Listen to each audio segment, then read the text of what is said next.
The Secrets of Middle-earth is brought to you by the StarQuest Production Network and is made possible by our many generous patrons. If you'd like to support the podcast, please visit sqpn.com/give.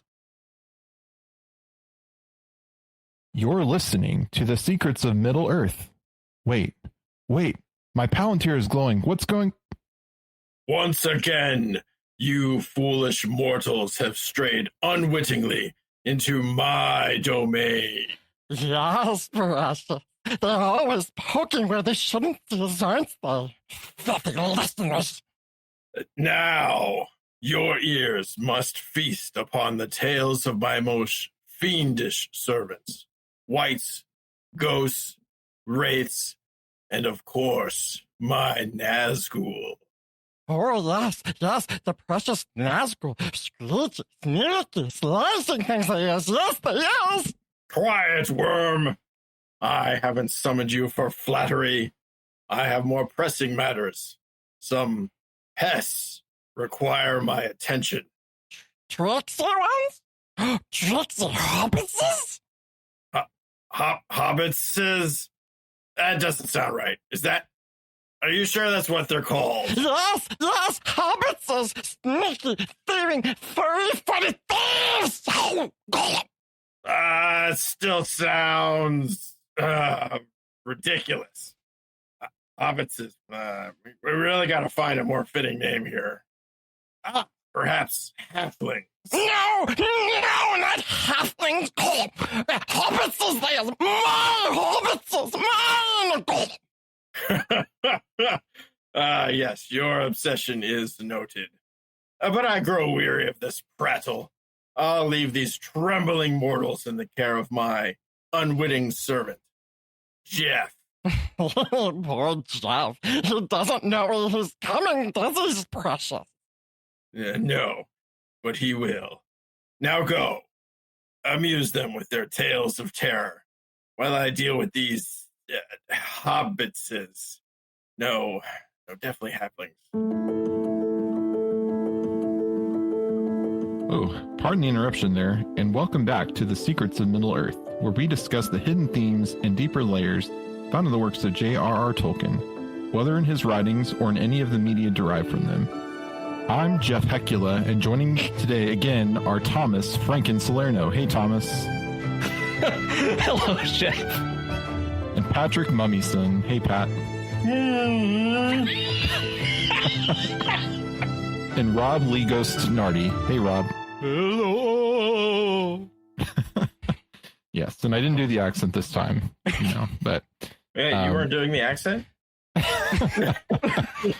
Not the bleh. And today we will be discussing what is scarier, an elf and dwarf romance or some of Galadriel's dialogue in Rings of Power. Just kidding. We will be talking about the ghosts, spirits, and undead of Middle-earth. And be sure to follow The Secrets of Middle-earth on Apple Podcasts, YouTube Music, Spotify, or any podcast directory or app. And you can find us on social media at facebook.com/StarQuestMedia, or on X, where we are at SQPN, or on Instagram, where we are at StarQuest Network. And don't forget that you can get your own official Secrets of Middle-earth merch, including our awesome t-shirt, at sqpn.com/merch. It's a great way for you to support the show and show your love for Tolkien and his wonderful world of Middle-earth. And like I said, we'll be discussing the ghosts and undead of Middle-earth, but I did have some news here. So the first item, I don't know if y'all saw this, is that Amazon would owe the Tolkien estate about $20 million for each uncompleted season of Rings of Power out of the planned 5 seasons that they have. So wow. I thought that was an interesting, that report came out. I don't know, if it's how truly verified it is, but it came out on a couple places. So That's like Jeff Bezos' lunch money, though. That's fine. He'll be fine. Well, it's not coming out of his paycheck. It's coming out of it'll come out of out of the budget. But so it seems, again, it seems likely there will be no issues with them completing, but there is that incentive for them to finish it. I wonder how much money they make per season then. I don't know. But I don't know how you that's- calculate that on a streaming service. Yeah.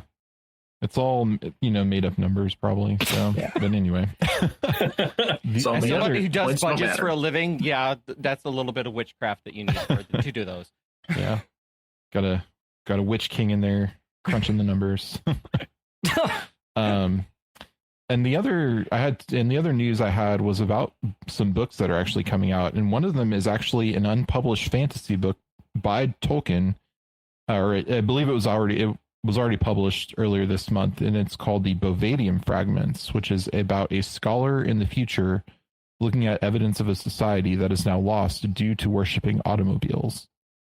So I don't know if either any of y'all have heard about it or have read it, but I saw something online about, look at Tolkien hating the automobile again. But that's probably what it was. I didn't know that's what it was talking about. I was like, oh yeah, we know that. No, I'll bet you he wrote that out of frustration because apparently the traffic by his house was like pretty insane and caused a lot of racket. So I'm sure one time I wrote a poem about my neighbor, a mean-spirited poem about my neighbor's dog because it wouldn't stop barking. So, I'm sure Tolkien might do something if he's annoyed by cars. So. Yeah. Its release day is Tuesday, November 18th. Oh, is it? Okay. I thought it was coming out this month, but you can pre-order it on Amazon right now. Okay. Yeah. Maybe that's what I saw that it was. But anyway, that's coming out. So, and the other news item, this isn't a book by Tolkien, but a book called Doomed to Die, which is a satirical rhyming A to Z of Destin Tolkien's works as drawn by artist Thomas Racine, or Racine. I don't know how to say his name. So that is coming out as well. I think mid-October is what I saw, or toward the end. This will probably give us a little flavor of that.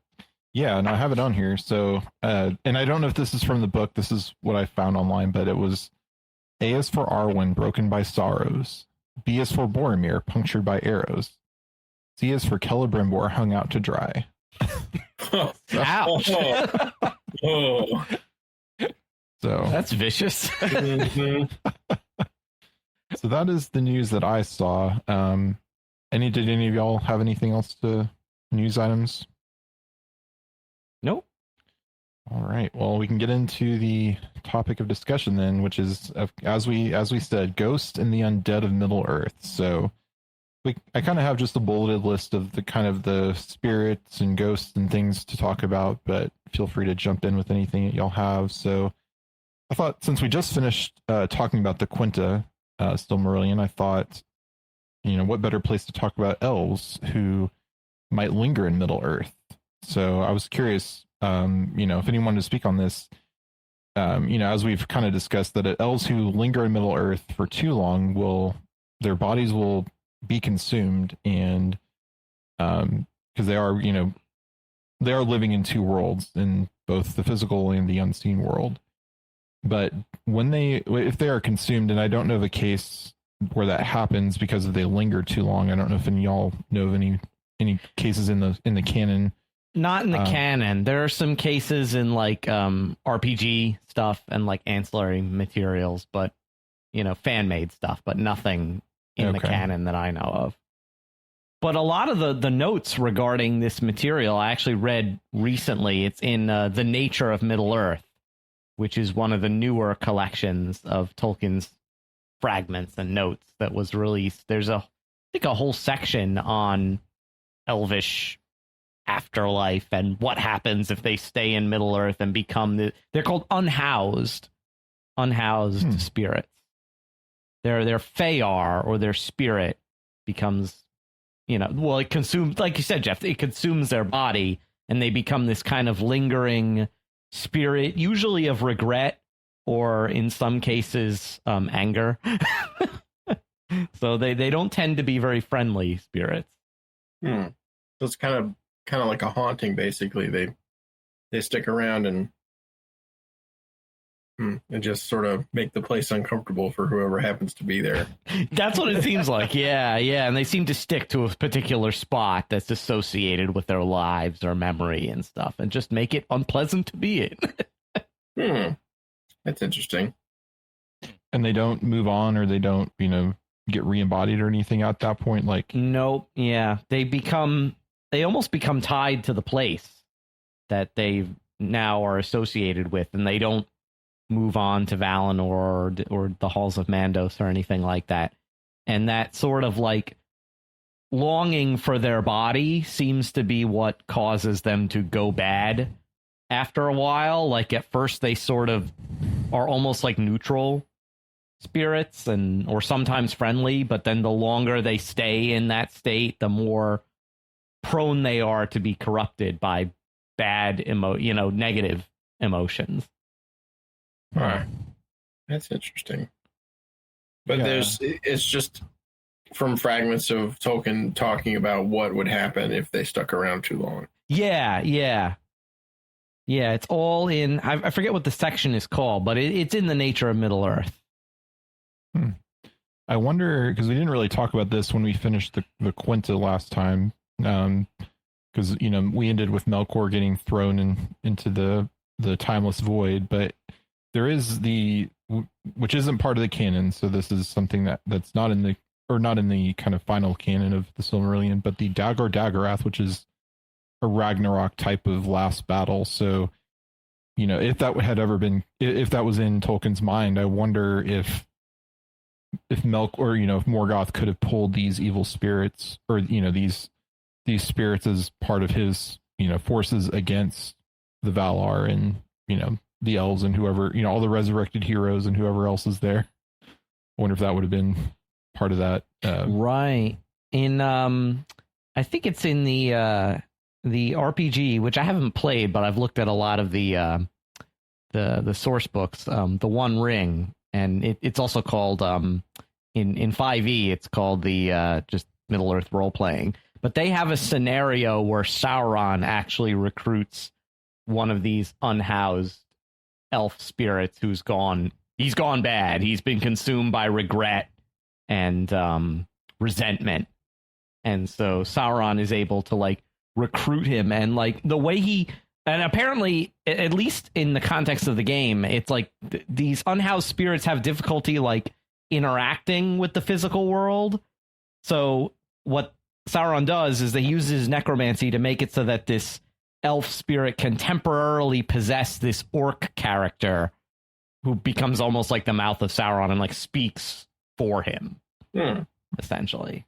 It almost sounds like the werewolves that we talked about in the Silmarillion, like the spirits that have been trapped or forced into bodies. So I wonder, maybe there was that idea that never got fully developed, that werewolves could have been trapped elvish spirits. Yeah, because it doesn't say what kind of spirits it is. It says they're spirits of hunger or spirits of malice. That Sauron in particular apparently invents this process of stuffing these evil spirits into wolf suits. I wonder if that's kind of like the basis of the Uruk, and like Adar from the Rings of Power, right? Like they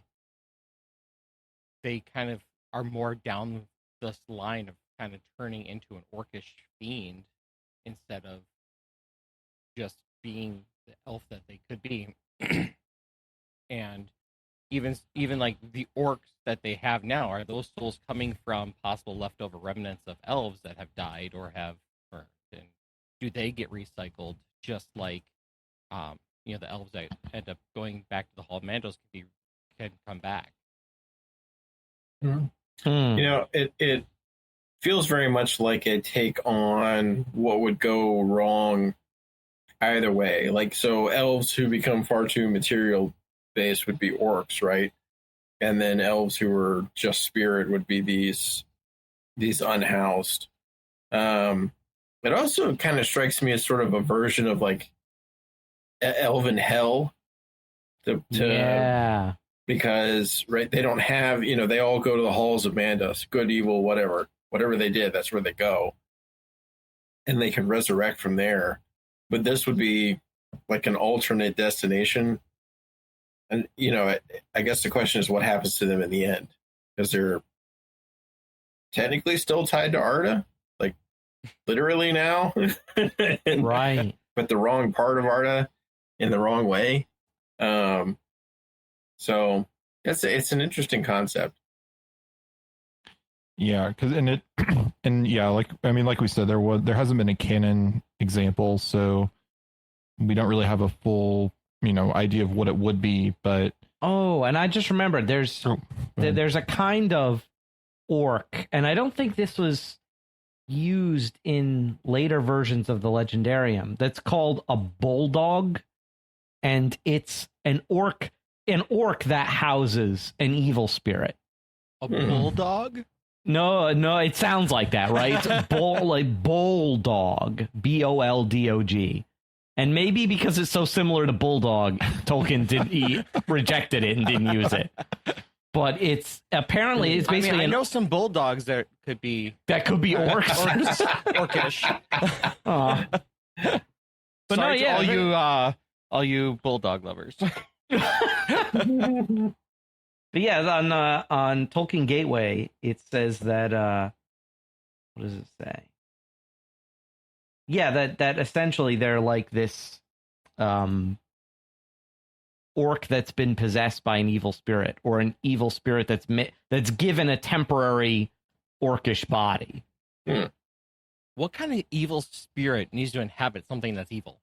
That's already evil. Just to give it a power boost, maybe? Is it like a doubling effect? Evil plus evil. Yeah. Double evil. Let's see. You're in trouble. Make it double. I don't know, the Team Rocket Pokemon thing. Oh my gosh. Oh, Jeff. Oh. All right. Blast from the past there. And then we also, so I thought it would be worth talking about. We have one elf who's spending eternity on the shores with a burned hand. So, it's Midros? Is that one, or is it Maglor? Yeah, it's Maglor. Yeah, it's one of the sons of Feanor. One of the M's. Not Maglin. We just talked about this last week. Is the dark elf. Yeah. Son of the dark elf. So it's Maglor. Maglor. One of the best guitar players in all of, the first age of rock. First age of heavy metal. Who then suffers a metal fate of wandering the shores with a burned hand. Yeah. And that's, again, I mentioned this last week, but could that be sort of like the Mark of Cain? And like, I don't know if you guys ever watched the TV show Supernatural, but they had like a Mark of Cain that got passed down. But like, and it was very much like, you can't touch this guy. Yeah. Yeah, because we're technically in the, in our world, if we're following this, is the successor to, the third and fourth ages. We're in, I don't know what age now, but the Legendarium is kind of the prehistory of our time. So, right. Maglin is out there, or Maglor is out there somewhere still screaming on the shoreline. Or his spirit consumed his body, and then his spirit might still be doing that, but which is even more metal. Yeah. It was his spirit that became the bulldog. The English bulldog. Because Tolkien, he could never quite get rid of that idea that like the northern part of Middle Earth became England. So yeah. All right. Well, unless y'all have anything else on what happens to the elves, and we can come back to it later as we might. But the next one I thought we could talk about would be the barrow-wights, and for my bit of research, we don't exactly know what they are. Like, we know what they do, but we don't exactly know their like full nature. So I didn't know if you had any more insight, Thomas or Pat or Rob, on kind of exactly what they are. I know they're kind of like, they're resurrected bodies in a sense, but they're also, spirits of some sort. Yeah, so that it actually comes almost directly from Norse mythology. Almost like directly. I can't pronounce it, but I'm going to butcher it, but it's like the Dragor. Oh, the Draug, yeah. Draug, yeah. We're the undead grave guardians. Mhm. And I really appreciate how the Rings of Power dove into the Norse mythology even more when they had the barrow-wights show up, and how to destroy the barrow-wights. The barrow-wights came directly from Norse mythology. Oh, where you kill it with its own weapon? Yeah.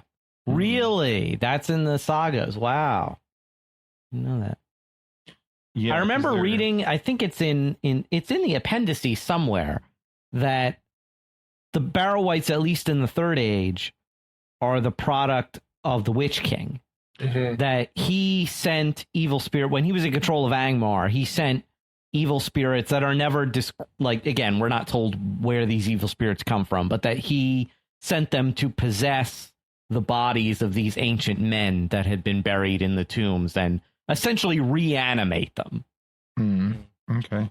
Yeah, because they essentially, from the descriptions I was reading, is they're essentially shadow figures that would cause living beings to lose their will and make them kind of go into the tombs, and then they would be laid on an altar, bound in chains, and then were killed with the barrow-wight sword as kind of like a, they're almost like zombie-ish, or that they want, they need more bodies, or they want, they seek more death. I mean, they're not zombies. They're not actual zombies who they're wanna malevolent eat brains. spirits. That definitely they're evil spirits that they just animate different corpses, or even just the bones of corpses. Yeah, some of them are just bones. Yeah, which is kind of weird. It reminds me of the skeletons from Jason and the Argonauts. If anybody's seen that movie, like the skeleton army. They're great. Yeah. Yeah, and like you said, the Witch King sent them down to kind of keep the Dunedain out of the region and keep them from kind of settling. So yeah, and suppose it says in the Fellowship of the Ring that, I think in the appendices, it mentions that in the Fellowship of the Ring, the wight that attacks Frodo and the other hobbits is the reanimated corpse of the last Prince of Cardolan. So one of the successor states of the North Kingdom. And that must be terrible. It's you're off in the afterlife somewhere, and you're like, somebody's messing with my bones, and reanimating them, bring them to life. That's like sometimes when you move house, and then you go back to you drive past your old house, and you find the new owners are kind of treating it shabbily, and are and it's a wreck, and you're just like, my house, yeah, and yeah, like you said, the Witch King kind of sends them again in the later Third Age to try to catch Frodo and the hobbits. And they have to fight them off with they call Tom Bombadil to come he comes and does his thing. He's that summon character where he comes and kills everything on the screen for you. Yeah. 9,999 damage. Yep. Tom Bombadil, I choose you. Look at Jeff pulling out the Pokemon references. Yeah. I mean, are we sure he's not Tom's not secretly a Tonberry, because he has that insta kill thing, the Tonberries from Final Fantasy. Yeah. So, unless y'all have anything, and yeah, of course, as we said in Rings of Power, Galadriel and her crew did fight some barrow-wights on their way back to Eregion from forget where they were. Wherever they were going. That scene was cool, though, and they actually did a lot of it using practical effects, which I thought was neat. Really, that chapter, it's called Fog on the Barrow Downs, is probably one of the creepiest chapters in the Fellowship of the Ring, maybe in the whole. And unfortunately, trilogy. it was one of the parts that was cut. It was cut from the movie, yeah. I mean, when the barrow-wight sings his song, cold be hand and heart and bone, it's I always get goosebumps. It's just creepy. Yeah, and if I'm not mistaken, that's also where they find the daggers that the hobbits carry. Yep, and one of which is used. Lost all significance to why they were able to take down the Nazgûl. Yeah, why Pippin could stab the Witch King. Yeah, because it was a dagger of Westernness, which was another term for Numenor. So yeah, they find in the book, of course, they find those there. In the movie, I don't know that it's necessarily explained. I think maybe they get them from Galadriel or something. They do in the movie, because then Sam's like, "Can't I get one of those nice shiny daggers?" Because he gets rope. He gets rope. He gets the rope, and he doesn't even get the good rope in the movie. No, he does. He does get rope. That magic rope. Yeah. Okay. And he doesn't get his box of dirt. And that's what and the seed. So. But yeah, unless y'all have anything else on the barrow-wights. Yeah, I mean, like I said, there's not, there's more on some of the other undead and spirits that we'll talk about, but there's not too much on some of them. Kind of the next one that I had on here was the dead marshes, which is pretty different in the books in the movie from what I'm remembering. And again, as I've said repeatedly, I've seen the movies much more than I've read, but it's kind of a marsh with the dead, where dead of the War of the Last Alliance, their bodies kind of came into this swamp. And Frodo, Sam, and Gollum were crossing the marshes, and in the book, I believe they saw kind of lights and candles floating around. And Gollum, of course, warned the hobbits not to touch the dead. Yeah, and don't follow the lights. They won't follow the lights. The will-o'-the-wisps. Yeah, which is. But in the movies, Frodo actually gets pulled under by it, or he kind of looks close, and I can't remember if he gets pulled under, if it grabs him, or if he just like falls in because he's been kind of hypnotized. Yeah, by the. That was kind of my impression, was just he got so infatuated with it, just like, I'm just gonna go see it. Yeah. Yeah. Did that happen at the same time the Nazgûl was flying overhead, or? I think it was around after, the same time, but before that. It was definitely a different. It was two different scenarios, but along the same path. Yeah. Yeah, I think it was when they were leaving the dead marshes. This is when the Nazgûl, when they had to like take cover under that tree in the swamp or whatever. I remember in the book, like, there's a discussion among like Sam, Frodo, and Gollum are those dead bodies that we see in the water even really there? And like Frodo thinks that like maybe they're just an illusion that's cast by Sauron for some unknown reason. Because I don't know nobody really travels through that area, so I don't know who's intended to see the illusion. But I think it's. I mean, I could be mixing up the book and the movie, but I think it's because of how they don't look decayed at all.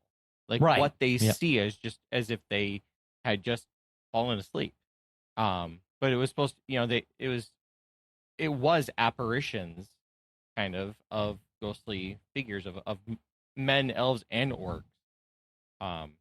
Just kind of ghostly impression of it all. But Tolkien himself, though, did admit that his the Dead Marshes was his own experience in World War I with the battlefield corpses of Flanders. Yeah. They show that in the Tolkien movie a little bit, right? When he falls in that puddle and there's all the bodies.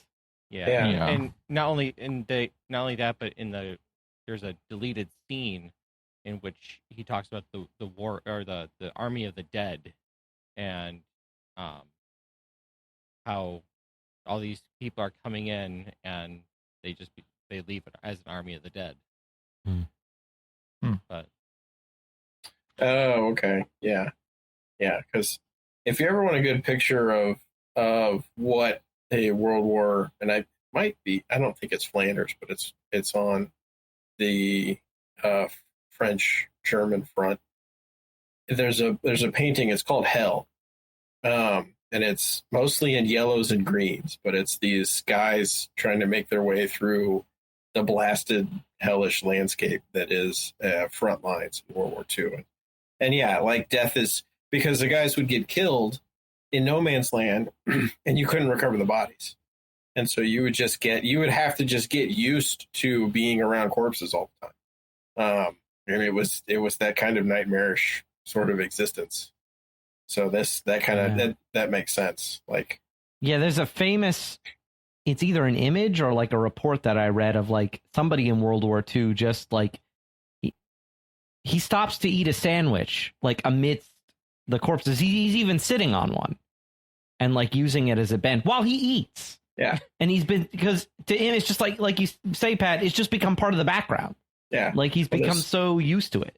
There's this, and it's it's from a journal of an officer, in the British Army, and they had a guy who got killed, but his remains effectively got blasted into the side of the wall, and they couldn't effectively get him out. And his hand is just sticking out of the trench, right, like on the way into the trench. And so it became a ritual to shake the hand as you went in. Like it was just part of like just going into the trench and down into the battle zone. It was that kind of, death just became part of everything around you. Yeah. Well, on that cheery note, the Dead Marshes, in a sense, though, bringing it back a little bit, the Dead Marshes, I think, do also kind of touch on the Catholicism a bit of Tolkien and the idea of ghostly apparitions and kind of echoes of souls trapped between life and death. Those who have like unfinished business, as Jimmy Akin talks about in Jimmy Akin's Mysterious World.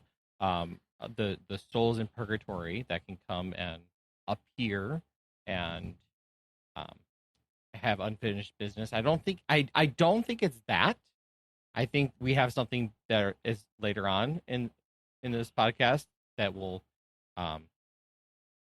looks like next that is going to be better to match purgatory. But we do have echoes of recordings of ghostly hauntings that are just this, as a magnetic tape, right? Just doing the same thing every day at the same time. And it could be people that are even still alive. As again, check out Jimmy Akin's Mysterious World, Marion House apparitions. right? And like as so-called apparitions of the living, right? Yes. Yeah. Yep. All right. Well, if nothing else on the Dead Marshes, as Rob was alluding to, I think I wanted to talk next about the Army of the Dead, which we see in The Return of the King. It's the army that Aragorn recruits as the heir of Elendil, because these were people who had sworn an oath to Elendil to fight in the Last Alliance, but they broke it. And King Theo, which is my that's my theory. It's Theo is the king of the dead. It could be, since he's friends with Isildur. Yeah. And it's Isildur who receives Isildur. Yeah. So they swore an oath to fight at the Last Alliance, but they broke it and ran. And as we've talked about, oaths mean something in this world, and that their physical bodies passed on. 3,000 years later, they're kind of lingering in the mountain because they can't pass on because they have not fulfilled their oath. They have this whole necropolis underneath the mountain, this whole underground city. I don't know if you guys have seen any of the behind the scenes stuff in the makings of the films, but that scene where where there's that whole avalanche of skulls, like that was done practically. Yeah. Like they dumped all these not real human skulls, but prop human skulls on them. And there was also hilarious video of them just throwing the waiting. skulls around. Yeah, they're throwing the skulls around. They're like wading through them. They get hit with them. It's like, and then they even did it like on a miniature scale too. Like when I think it's in the extended edition where like that whole facade of the necropolis crumbles and all the skulls pour out. They like made all these like tiny scale, like marble sized skulls to come out of the prop. Man, I wish they still did stuff like that in movies. Yeah. But that's definitely more so the purgatorial spirit, that the spirits that they are oath breakers, right? They have unfinished business here on Earth, or Adar still. Not Adar. Oh my goodness. Arda. And they need to finish their unfinished business so they can cross over, right? It's very much straight on purgatorial right there. Or even limbo, because it kind of reminds me of the harrowing of hell, so-called, when, we say like Christ descended into hell, meaning back then the Hades, the realm of the dead, he goes to Sheol. As low as you can go without as going low as you hell. can go, yeah. And releases the souls from Sheol. One L. Yeah. One L. Hel. Right, yeah. Yeah.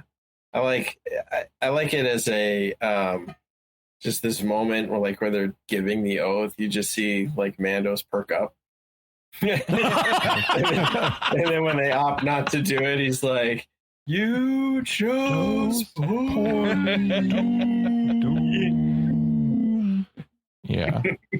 But of course they are Aragorn goes to summon them, and as the Rohirrim are riding to Gondor to assist Gondor, they find out that there's a fleet of Corsair ships that's making its way through down and will support the orcs, and there will just be too many for everyone to fight. But Aragorn, Gimli, and Legolas go in and get these Oathbreakers, and they redeem their oath, and they redeem their honor at Pelennor.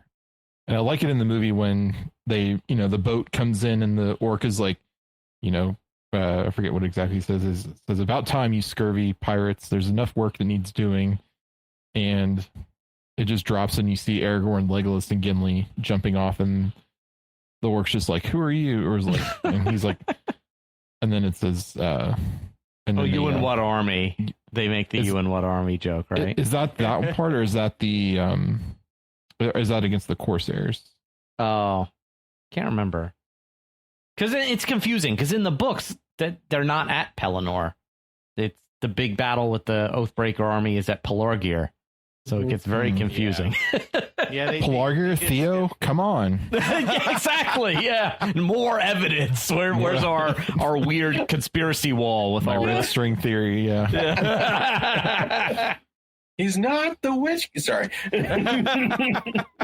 Oh, we have another. We have another candidate for him. The Witch King, but yes, they of course help because they come in at Osgiliath, and then they make their way to Pelennor, and they in the movie, I guess, and Right, yeah, and overrun the orcs and the Easterlings with their Oliphants and everything else. So I kind of wonder if they're like fighting, the Black Pearl, the folks in the Black Pearl who got cursed in Pirates of the Caribbean, who are effectively undead because of the treasure. Mm-hmm. So even though they get shot or like stabbed or anything, they're like, ha. That make a cool like versus video on YouTube, right? The crew of the Black Pearl versus the Oathbreakers. Who will win? Yeah. Yeah. Well, at least in the movie, they're depicted as ghosts more than physical bodies. They can interact with the physical world, though. I don't know if in the book, or in the movie, that's what they are. I don't know if in the book if it really specifies. It's very vague. It seems more like in the book they just scare people to death.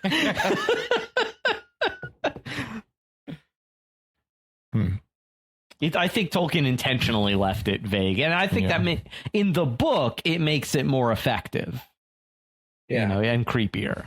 Because I don't think he wants them to be just ghosts, and he doesn't want them to be zombies, or I don't know. Zombies are kind of more of a modern. At least the modern version of zombies is a more modern thing. But I don't think he wanted them to fall into line with like a traditional set of undead creatures. He wanted them to be sort of their own sort of thing. Yeah. So it could be just something like, they're like kind of go back and forth between being spirit and physical. Like they may look like spirits, but then they, like when they hit, swing their sword at you, they kind of become physical and, kind of strike like terror. Nazgûl. Yeah. Yeah, that's true. Yeah. It's like, they're invisible and seemingly incorporeal, yet they can wear clothes. Mm-hmm. Yeah. Ride on horses. Right. Yeah. Yeah. Yeah. Well, You before we get mean to the the horses Nazgûl- didn't make the oath too? Well, yeah, the horses weren't given rings of power either, so they're not invisible. Yeah, they're given hooves of power and horseshoes of power. Can you imagine? spin-off, the next spin-off. Oh no! Hooves of power. And it's just rings of power, but it's made with talking horses. It's like a shot-for-shot remake, just with horses. See, I'm thinking more like the Sons of Anarchy, but done in the Lord of the Rings Oh, there you style. I don't know. I think Jeff has a thing going here. I mean, you have Frog Thor, you have Spider Ham, Yeah, it's the alternate universe.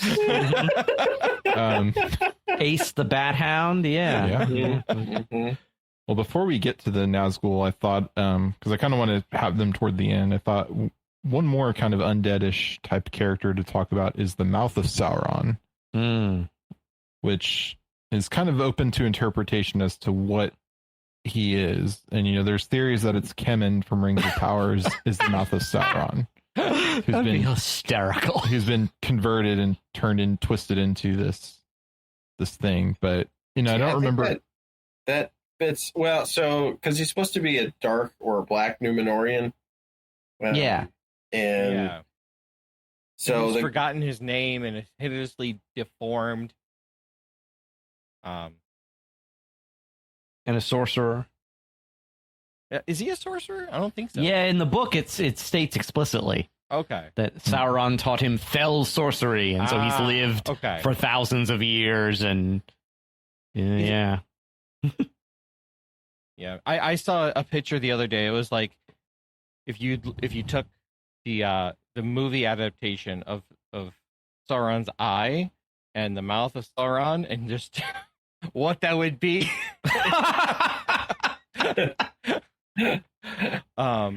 Yeah, Wow. but pretty monstrous. Yeah. it would be. I honestly, I kind of, because this character is supposed to be a man in a sense. I honestly believe that this might be a good allegory of mortal sin and what mortal sin does to people.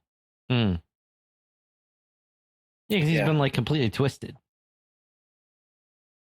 And just kind of living in that and not, for thousands of years. He's not technically undead, but he's pretty much close to it. And look at him. He's been reduced to an appendage of Sauron's will because he has no name and he's just the mouth of Sauron. Yep. And similar to, the ring wraiths, and we call, the Lich or the Witch King, you get this kind of notion of liches, which are undead sorcerers, sorcerers who basically, it's Harry Potter's Voldemort is probably the most expressed lich. Don't say his name. Yeah, gonna have a couple dark wizards pop up in my room now because I said his name. Uh-oh. But the whole concept of a phylactery, you have something that houses your soul while your body sort of moves around, and that's sort of, you kind of get this feel that's basically what Sauron does, is he sort of takes the soul and leaves the shell intact and does what he wants with it. It's sort of the feel I get with the mouth of Sauron. As terrible of an existence that would be.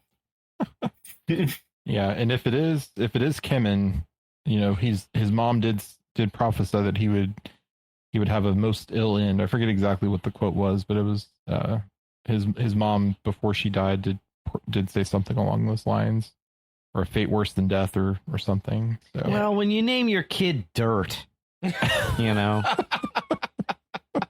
like Kemen just means earth or soil. Yeah. So I'm just like, you named your kid Dirt. Like, what did you think was going to happen? Okay, but at the same time, we have Adam. Yeah, I know. Just for the sake of the joke. Yeah. He just wanted to hit. Farazan just wanted his son to be an earthbender, and he wasn't. Oh yeah. Disappointed dad syndrome. Oh, that's all over Farazan in that show. Yeah. Yeah. Um, So how does in the movie the mouth of Sauron gets his head cut off by Aragorn? yeah.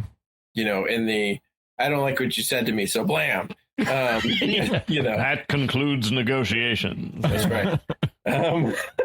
So how does he die in the book? Do you guys remember? Is it the same scene? Doesn't say. Okay. Doesn't say. He I had runs a feeling. away, and you never see him again. Yeah. He's up in the hills with those orcs. They'll come back in the return of the mouth. Oh. Well, there's a Yeah. fan theory that the Mouth of Sauron was supposed to be the villain of Tolkien's unfinished piece, The New Shadow, Oh. because there was one of Sauron's, one of his sorcerer's apprentices. He's a had- Horcrux. Right. Yeah. Yeah. Well, not that Sauron himself had Phylactery. but that it's one of Sauron's underlings had survived and was powerful enough to create a new cult of Sauron around himself. Yeah. Mm. And that I like that a lot better as an explanation than one of the blue wizards turning evil. Yeah, I never that. liked the blue wizards going evil. No. I just don't like Astari going evil. I'm like, I put up with Saruman because it's good for the story, but I'm like, come on. No, I like the Blue Wizards as the SOE of Middle Earth. You know, they're the ones, you know, creating resistance movements and sabotage among the Easterlings and all that stuff. I always preferred that. That's great. Just Just wait going till around. Sauron has to become good in the Rings of Power again. Flames across my face. Pat, is this your note on here about K-pop demon hunters related to this? Oh, the Mouth of Sauron. Yes. So, right, the real Mouth of Sauron we got to see in full display in K-pop Demon Hunters. Really? Guima. If you haven't seen it, he's the Demon King, and he is represented by an enormous flaming mouth of jagged teeth. And you could very easily put a giant flaming eye above. That's funny. Yeah. All right. And he eats people's souls. Yeah. Well, if y'all didn't have anything else on the Mouth of Sauron, I thought we could. Second to last, I have one more point on here. We could talk about the Nazgûl and the witch Kemen of Angmar, as I've No. It's not Gandalf. It's not Gandalf. Again, if Kemen becomes any version of this character, then it's the one from the Rankin Bass Return of the King, where he talks like this. I could see Kemen become, or he talks like Skeletor. I could see Kemen becoming that version of the Witch King. But yeah.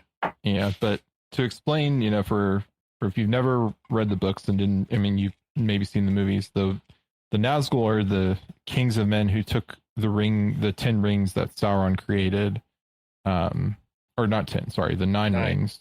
There's one, I added one more. Rings of Power is going to add one more.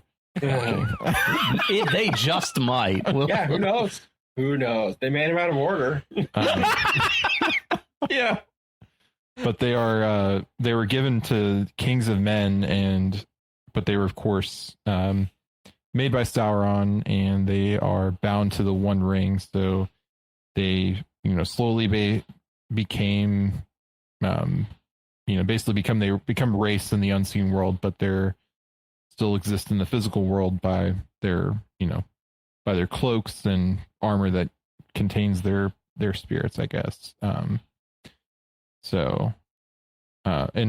we saw, I believe in the Hobbit movie, they talked about Angmar being his blade being found or whatever, because we did the Hobbit movie not long ago, and I don't know if in the books it really says if the Witch King was actually dead and buried but was resurrected, or they messed that up so bad in the movie. That was all junk. Like, I was like, no, that's not how that happened.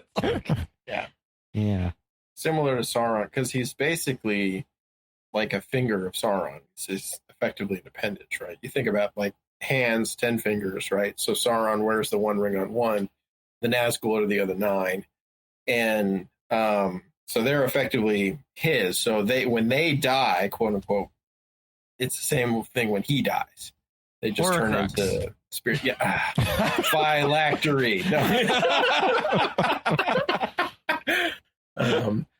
I actually really liked how Rings of Power handled the creation of those rings, because they are supposed to be made by Celebrimbor, but having Sauron so intimately involved that he uses his blood, which is, blood's just I guess for, from biblical terms, it's your life essence, right? And I really like that the rings are just sort of this mithril life essence of Sauron combination made by Celebrimbor and given to the men. Yeah, and then it's not clear in the movies, but and I think it was more in a cutscene, but you can see it in the intro to Lord of the Rings. Sauron, when he creates the One Ring and is wearing it and holding it up, he actually has a dagger in his hand. So it's and there was a scene cut saying that essentially means, because it says he poured his himself into the ring. Mm-hmm. And I think they mean that literally by his blood or goo or whatever you want to call it for him.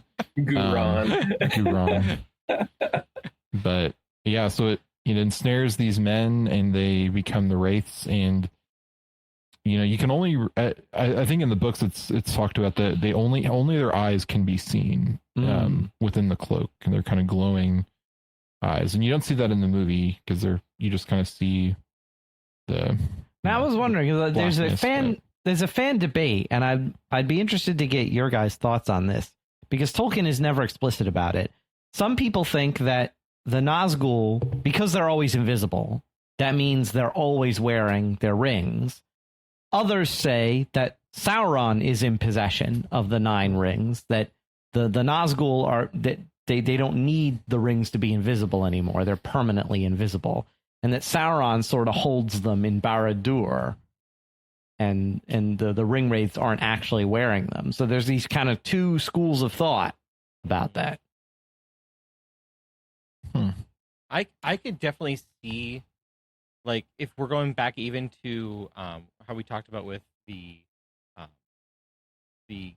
elves who linger too long in Middle Earth, they become like the husk of themselves, essentially, and their spirit kind of consumes their body, where that's essentially what happens with these Nazgûl, where their Sauron's spirit has kind of consumed their bodies through the ring, and that Sauron just needs to have the rings, or he may not necessarily have them, but like their bodies are essentially consumed, and it's just their spirits at this point.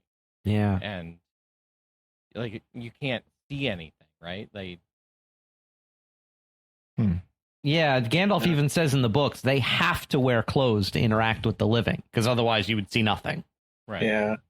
I would think, you get this idea, and I think it's somewhat related to the concept of, like, what do you wear in the afterlife? Like, do you have clothes? And what is that like? Right. What does that really mean? Like, when you're in what does it mean? The spiritual form, before we get our bodies back after the general resurrection, we're going to have clothes. What does it even mean to have clothes? Like, and the question is, like, so when they're in their spirit form, like if they're dressed, and I think if like their essence effectively becomes completely spirit or otherworldly, the ring probably just goes with them. And so it's almost like a part of their body at that point. At least that's how I would think about it. So like in my mind, it doesn't matter. Right. Like, there's no, the concept of like, because what you're really asking, or not what you're really asking, but something that underlies that is like, could you get the rings and do something with them? Right? Are they in Barad-dûr? Or like, if you defeated a ring wraith, does its ring drop along with its clothes, and the horse runs away with it or something? You get the loot drop. Yeah, can you cut the finger off a ring wraith? Right. Right. Yeah. And I think the answer is no. I think it's intrinsically part of their being at that point. Yeah, like they've absorbed it. It's their phylactery. Yeah. Yes. You mean their Horcrux? Oh my god. I also have this theory that the ring wraiths become, and this is just my personal theory, that they become stupider and weaker the farther they are from Barad-dûr in distance. Because when they're in the Shire, they are stupid and stupidly weak. Like the one goes up to old man Gamgee's house and, tries to get information out of him, and Gamgee's just like, go away, closes the door. He doesn't even bother to walk a few steps to Bag End to see if Frodo's there. Old Gamgee is just like, he went away yesterday, and the ring wraith believes it and walks away. Or like later when, they get intimidated by Farmer Maggot. Farmer Maggot and his dogs. And his dogs. I have this idea. Full hobbit ever. Yeah. Hey, dogs and animals are known to just bark at spirits, right? Yeah. But I have this idea that, they're not. Because then later in the books, when they're much closer to Mordor, they're a lot more powerful and a lot more effective. Well, and I think that's more just the proximity to Sauron. Yes. Well, that's what I think it's what Thomas is saying. Yeah. But not just that. I think the Witch King has an affinity for Minas Morgul, right? And that's sort of his place. After abandoning the North and then coming down into Mordor and then eventually inhabiting Minas Morgul, or the Tower of the Moon, which he turns into this terrible place. And so it's kind of like his seat of power. And the further he gets from it, the worse off he is. And I think I do think there's a connection there with Sauron, but I think the Witch King is actually like a step above all the other ones. Oh, yeah. Definitely. In his abilities. He is the Dwemerlick, right? That's what the Rohirrim call him. Because that means phantom or sorceress apparition. Ooh. But yeah, they hate water too. And I was wanting to ask y'all, and just kind of thinking about it. Do you think they hate water because water is life giving? It's antithetical to fire, which is Mordor is fire basically, or could it be just because it's Ulmo's touch would be in all the waters? And it says in the Valaquenta that water of all the elements contains in it the greatest echo of the music of the Ainur. Yeah, and I've had the theory, I think we've talked about it probably way back, that Ulmo was closest to the children of Iluvatar and had the most sympathy for them because he was in the water. He was the Valar of the water. So, well, and I think there is some mythologies that take where like ghosts and vampires and other supernatural beings can't cross running water. Yeah, as long as it's running, right? So I think that's has to part be of running it as well. Because stagnant water is death. It's full of bacteria and gunk that could hurt you. Yeah, and it's sort of for most of those mythologies, it has to do with borders, right?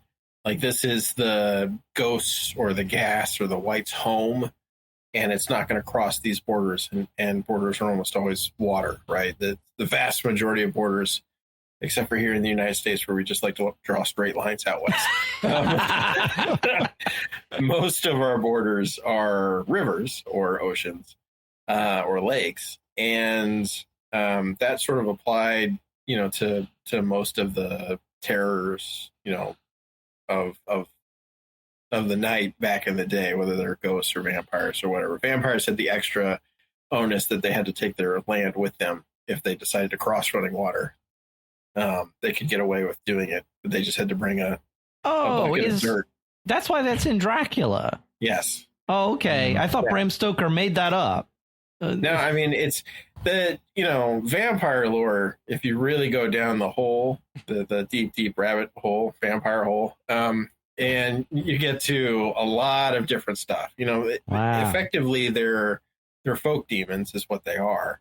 And from a variety of different sources that sort of coalesced, and Bram took all of those sources and sort of crafted it around, Count Dracula, Well, and Count Dracula himself, it was the town was just not liking a guy that was Catholic. Yeah. Well, yeah, and yeah, because the real Dracula basically saved Europe on at least one occasion. Vlad Tepes. Yeah. From one of the Ottoman invasions. One of them, basically, it was every 100 years or so, somebody got to save Europe from an Ottoman invasion, typically with the help of Mary. Yeah. So, well, and then of course the Witch King is slain by Éowyn at the Battle of Pelennor with as we said earlier, with the assist from Pippin and the. That was Mary. Dagger. Is it Pippin? Or yeah, no, you're right. It's Mary. Sorry. Yeah. Mary. Yeah. Pippin's in Gondor. Or he's on the walls. Yeah. He had his own encounter with the Witch King when at least in the movie when he's riding on the horse with Gandalf and the Witch King breaks his staff. Mm-hmm. Your staff is broken. That was lame. That was a misstep on Jackson's part. Sorry. Right, especially because like in the book, the encounter at the gate is a lot more metal. Oh yeah, way more metal. Yeah. And then the rest of the Nazgûl, they do return to, or they do try to help fight the Eagles in the final battle of the Black Gate, but they're ultimately slain when the ring is destroyed. Yeah.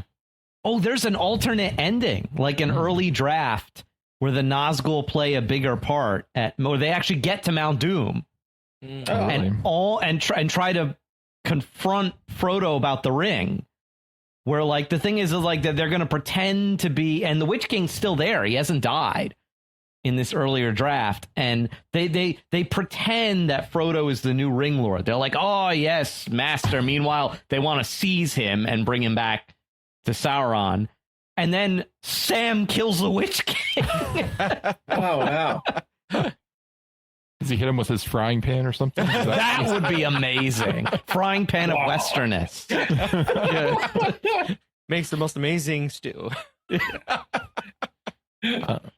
Taters, precious. Taters.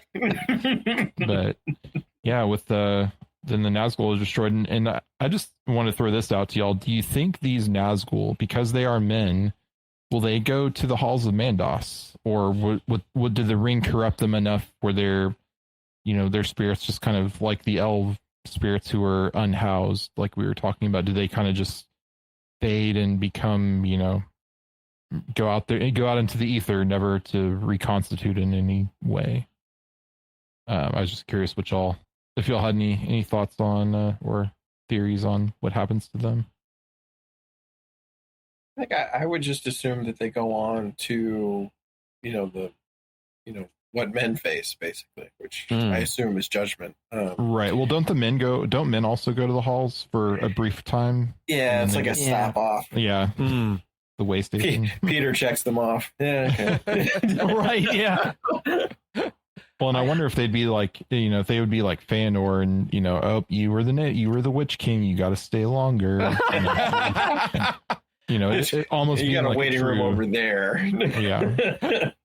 Go to your room. But I just didn't know if, because they were once men, if they would be kind of counted among the men in term, and because they are, it is the gift of men that men can die and are taken to the heart of Arda, but we don't really learn what happens to, do evil men go to not the heart of Arda, or not the heart of Arda, the heart of Iluvatar? Do the evil men go somewhere else? Do they go to the Timeless Void as Melkor's, attendants? Well, and like since they are essentially instruments of Sauron's will at this point, like their own will has just been completely subsumed under Sauron's will. Maybe they share his fate in the Timeless Void. Yeah. Or could it be possible that Sauron has literally consumed their souls so much to a point that they just literally are annihilated the moment that Sauron dies, because they've essentially already lived their hell. Yeah. Yeah. And that I think in the book it's left so ambiguous that any of these explanations fit the available evidence. in the books. Yeah. And it's one of those things where it's like, don't explain it. Where it's just like, that's why I like the way the Lord of the Rings handles magic, where a lot of it really isn't explained because it shouldn't be. You know, Yeah. it leaves that wonder and mystery about it. Well, it's you know, it's written from the perspective of a historian and not a god, right? It depends on how you approach your storytelling, and Tolkien tended to approach his as a historian, and so you think, okay, would a historian know how this works? Nah. He would know what happens, but not necessarily like the metaphysics behind it. Yeah, and then on a similar point, before we get to, there's some other spirits I wanted to ask y'all what y'all's theories are. I think Robbie may have added this: Huorns and other half-alive beings. Yeah. If you want to talk about them for a brief moment. Yeah, I added them just because you have the Ents that are wonderful, and they can totally wreck a lot of things very quickly. If they decide to have an agreement and do it. But they have these Hurons that are kind of either Ents that become tree-like or trees that have become Ent-like. And they're kind of like this half alive, not necessarily undead, but kind of borderline. I was just kind of, what are your thoughts on those creatures? And what happens with them when they die? What happens to the Ents? I wonder if some of them, like Old Man Willow, aren't just spirits inhabiting trees. It's an old, it could be an old elf spirit, like we were saying. Like could be, yeah. Since they have an affinity for trees and the landscape. Yeah.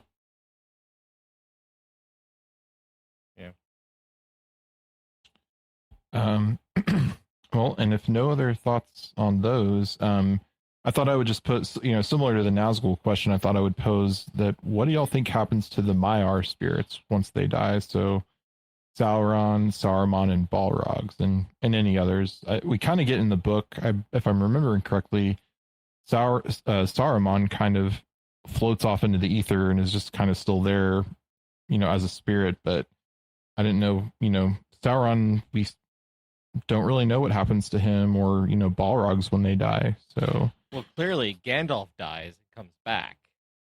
Yes. Well, but yeah, he would have been taken, I think, to Iluvatar and then sent back. But where would, like we said, do all these evil spirits, do they get sent? Are they kicked into the timeless void as well with Morgoth to, spend eternity until the Daggerath, or is there, does something happen to them? I was just curious. I don't really have a thought or theory necessarily. I just. I didn't know if there was definitely be fitting just to kind of go spend the time in the void with everyone else. Yeah, they have wherever, I don't know what you would call it, a dungeon or a jail or something that they kept Morgoth in for those 3 ages, right? They chained him up before he, they let him out to kill the trees. So they have something in Valinor to hold errant spirits, right? And I always run on the assumption that you can't kill a spirit, that they're, it's whether or not they can manifest or how they manifest, which seems to be Sauron's problem down through the ages and why he has to change forms. So my assumption is, like, when they destroy him, when they destroy the ring, so much of his essence or power is wrapped up in it that he can't physically come back. But he's still a spirit, so at that point, one of the Valar or one of them, a bunch of Maiar could grab him and throw him in the dungeon. But I don't know. Like, that is a really good question, and it's something that's been in my mind for a while. It's like, what happens to all these evil spirits that went along with Morgoth? Because very clearly in the Silmarillion, they chain Morgoth and they cast him into the outer darkness, but they don't mention throwing off all of the Balrogs or other spirits that they captured along with him. They don't mention them. They just say all of his works are unhoused and that he gets cast out. So it's a good question. I I don't know if I really have a good answer, but my assumption is they're not dead, or they're not annihilated, I guess. Yeah, I think something of them would have to remain, even if it's, so minimal that it can't, constitute itself to do anything. And I mean, you could always think, the Sauron's essence is floating out there causing, influencing trouble and things like that. But there's a great line in the books where Gandalf says that without the ring, if the ring were destroyed, Sauron would become a mere spirit of malice that gnaws itself in the shadows. So basically impotent. Yeah. Like you say, Pat, he can't manifest in a physical body anymore. And he's just left to sort of You're not even a goo. Yeah, not even a goo. Not even a goo. not autobiography by Sauron. Not even a goo. Yeah, and because then Saruman, I think in the book, isn't it talked about that he kind of just lingers or like vanishes into the ether, kind of a thing, or it's very interesting his death because so he's like in the movie, he's killed at the hands of Grima Wormtongue, but it's in the Shire. Right. It's at the very doorstep of Bag End, and after Saruman's body kind of crumbles to dust, and a ghostly figure of Saruman appears above his ruined body, and it says the shade of Saruman looks to the west, like toward Valinor, and then a wind comes out of the west and blows the ghostly figure away. I always took that to mean the judgment of Manwë, because he's associated with the wind. Yeah. So he's like, I judge you as condemned. You're getting no mercy here because you're, You had one job to do. Yeah. You did it wrong. We sent you to do this job and you betrayed us. So you shouldn't have gone to Rune and stirred up trouble against Tom Bombadil and Gandalf in the desert. And all that stuff. Yeah. He's not Saruman. Yeah. It's like clutching a blanket in the corner. He's not Saruman. He's not. Pat's going to become an unhoused spirit because of Rings of Power. Wandering the seashores, cursing. The flames across his face will consume his body and he'll become unhoused. All right. Well, did y'all have any last thoughts on the ghosts and the undead of Middle Earth, or any that we, I think we kind of hit on all of them, but any last thoughts? We didn't mention the best of them, which is Baron and Luthien, right? Oh, good point. Because they're what do they call it? The Undying Lands, right? Where they go, the land of the dead that live. That's right, the land of the dead that live. So the good kind of undead, I guess. Baron and Luthien. I think it's just called heaven. I thought that was just saints. That was just right. Yeah, that's right. Which very fitting, considering this is our Halloween episode, and Halloween is all about All Saints Day. The Eve of All Saints. That's right. That's right. So we have our two saints in Middle Earth. That's Baron and Luthien. I remember a very good Protestant friend of mine asking me, "So, how does your church celebrate Halloween?" And I'm like, "We invented it. It's the eve of All Saints Day. All Hallows Eve." Yes. And he was like, "Oh, fair enough." Well, so do you think that Elwing and Arendelle are also saints in that sense then too? Well, so they never die, right? They go to the Undying Lands and then they're sort of put in heaven, and they're kind of given, so they're given the choice, right? And they both pick the elvish immortality. Right. So from that perspective, no, but I mean, also they're basically made into a star. So yes, one's a star and one's a bird. Yeah, an undead star. What? That's a metal thing I've ever heard. Yeah. The undead star. The undead star. TM for the podcast. TM, yeah. All right. Yeah, I had them on my notes at one point, and I couldn't remember what I was going to say about them, so I took them off. But I'm glad you brought it back. Yeah, because of course, this episode wasn't really focused on. It was more focused on the evil spirits and ghosts and the kind of the negative sense. But I guess the only other one would be is it Glorfindel? Yeah, he comes back. The re-embodied elves, right? Yeah. So they get to be re-embodied, but I think he's other than the three who come back, of which Thingol is one, who come back from Valinor to Middle Earth. He's one of the only other elves that ever comes back. All the others, it's sort of a one-way trip, except for the Noldor that one time. Yeah, I think the Valar send him specifically. Yeah. Well, I think they actually send him to keep an eye on the Istari, on the wizards, because he goes on the same boat. And then he hangs out with Elrond instead of keeping his eye on them. Yeah, and then he loses the blue ones. Yeah, he loses them, and then Saruman. I mean, they don't. Now that's a spinoff. Glorfindel goes and finds the blue elves. Or the blue wizards. There you go. That's cool. That would be amazing. Glorfindel goes east. Yeah. Well, Pat, and don't forget that, Galadriel tried to go back, but she jumped off of a boat and swam back. She sure did. Sure did.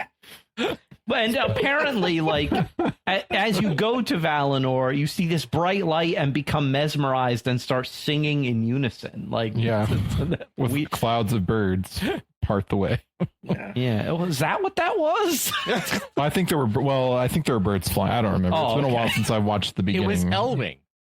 Yeah. Sure.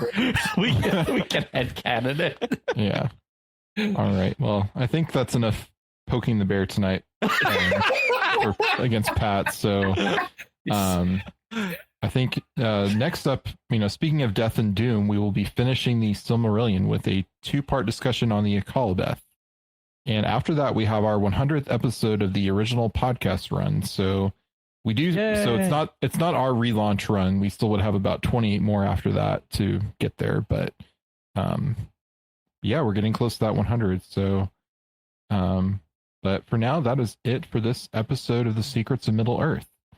We'd like to take a moment to thank all of our patrons who make this show possible, including Joe W., Cheryl W., Jonathan F., John D., Kathy B., and Stephen B.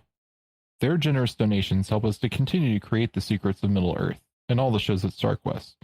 And you can join them at sqpn.com/give. Now we'd love to hear from you, our listeners. What do you think about the ghosts and the undead of Middle-earth? Do you have a theory on what happens to the spirits of Nazgûl or Maiar, or anything else we discussed? You can let us know on our Facebook page or on Twitter, or by sending an email to middleearth@sqpn.com, by leaving us a comment on YouTube or on Spotify, or by visiting our channel on the StarQuest Discord community at sqpn.com/discord. And as we said, we are approaching our 100th episode, so if you have any ideas or things you would like us to discuss, you can send them to the above places as well. I think I started a thread on the Discord, so feel free to drop anything there. But will there be cake, though? I don't know. Rob, will there be cookies? Cookies, Rob, yeah, there we go, yeah. Rob's our resident baker here, so. All right, well, join us next time for more Doom with the Akalabeth. So until then, thank you, Thomas Salerno, for joining me and sharing the secrets of the ghosts and undead of Middle-earth. Well, thank you, Jeff, and happy Halloween. Happy Halloween. And thank you, Patrick Mason. You're welcome. Sorry, you're welcome. And Rob Leonardi, thank you, too. Oh, yes, precious. Thank you. Thank you for having me. And I'm Jeff Haecker. Thank you for listening to The Secrets of Middle-earth on StarQuest.